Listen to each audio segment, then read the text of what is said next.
আমরা আবার মৌলবাদ বা জঙ্গিবাদকে দেখতে চাই না, আমরা আবার সন্ত্রাসকে দেখতে চাই না।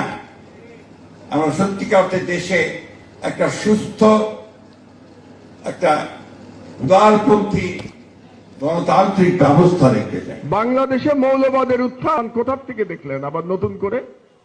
এই একই বয়ান দিয়ে বাংলাদেশে ফ্যাসিবাদ প্রতিষ্ঠা হয়েছে। শেখ হাসিনা 16 বছর ফ্যাসিস্ট শাসন চালাতে পেরেছে, এই মৌলবাদের কার্ড ফেরি করে তারা চালাতে পেরেছে।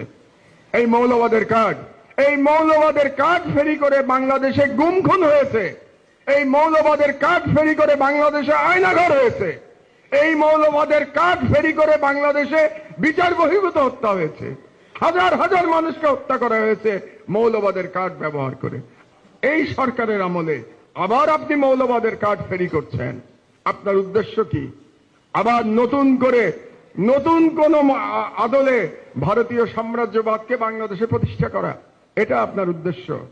আপনি সাম্প্রদায়িকতার বিরুদ্ধে বলেন, আমরা আপনার সঙ্গে আছি। মৌলবাদ শব্দ ব্যবহার করবেন না। মৌলবাদ শব্দ ইজ এ ন্যারেটিভ। এটা হচ্ছে ওয়ার এগেনস্ট টেরর। বুশের যে ওয়ার এগেনস্ট টেরর এবং ইন্ডিয়ার হিন্দুত্ববাদের ন্যারেটিভ হচ্ছে মুসলমানদের মৌলবাদী বলা, এটা তাদের ন্যারেটিভ।